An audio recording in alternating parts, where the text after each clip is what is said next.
With all the talk of election results, there was one thing on every Floridian's ballot that's not getting a lot of attention. Once again, no Florida judges or justices got voted out of office. What's the point of having these judicial merit elections if no one ever gets voted out? People don't pay as much attention to judicial elections, particularly retention elections, as they do to things that are obviously more exciting, like congressional races or the presidential election. So why don't Florida judges ever get voted out?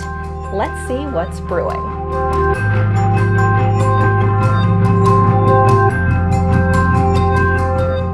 I'm Jenna Bourne, and I'm an investigative reporter at 10 Tampa Bay.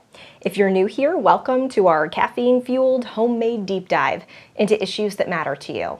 Make sure you subscribe so you don't miss an episode. Let's take a look at something that was on Florida's ballot that rarely makes headlines, but can make a big impact on Florida's justice system. We're talking about judicial merit retention elections. You may remember seeing a few questions like this on your ballot. Shall Judge whoever be retained in office? What's the purpose of having a judicial merit election?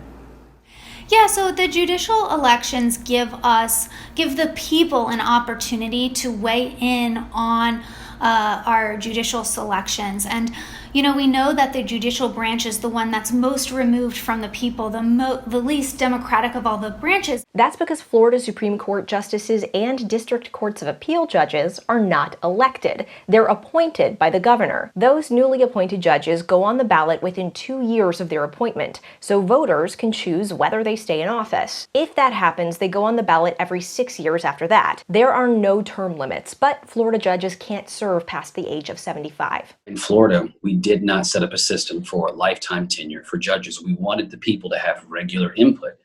The problem is you need the input from the people. And that input isn't coming. It's not effective. It's not substantive. This time around, one Florida Supreme Court justice and 23 appellate court judges were on Florida ballots. I know their names and photos are itsy-bitsy, but we tried to fit them all on one graphic for y'all. Voters chose to keep every single one. And get this. We checked with the Florida Bar, and they tell us voters have chosen to retain every single justice and appellate judge that has ever appeared on their ballots. None have ever been voted out since Florida judicial retention elections began in 1978. What's the point of having these judicial merit elections if no one ever gets voted out?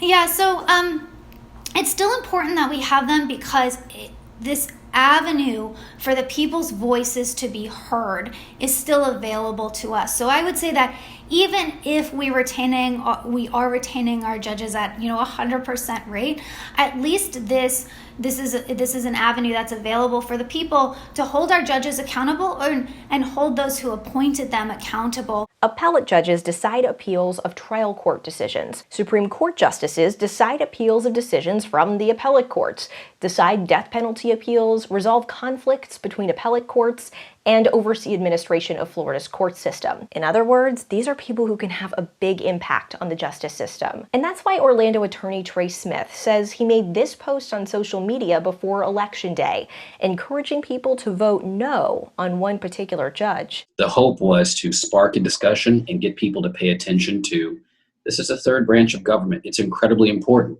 And your life, your personal life, is more likely to be directly affected by what a judge does, more so than by what a member of Congress does or what the president does. Why do you think justices and appellate judges never get voted out? Do Floridian voters just think they're all doing a really great job? That's what we would hope. I also think that they're really difficult to get information on. It's a really struggle for residents to know a lot about their decisions and how their decisions affect them. Yeah, so the reality is it can be difficult for voters to research judges. Judges and justices can't talk about issues that might come before them in court. But you can do your own research by reading their opinions on cases they've decided. You can also check out the biographies the Florida Bar posts on its website for every justice and judge up for a merit retention election. The Florida Bar also provides results of its merit retention poll, which asks in-state Florida Bar members to rate judges and justices who will be on your ballot. In my preparation for this past election, I was pretty easily able to find who appointed them, which obviously gives you some indication of whether they lean more conservative or liberal. Because these are nonpartisan races, right?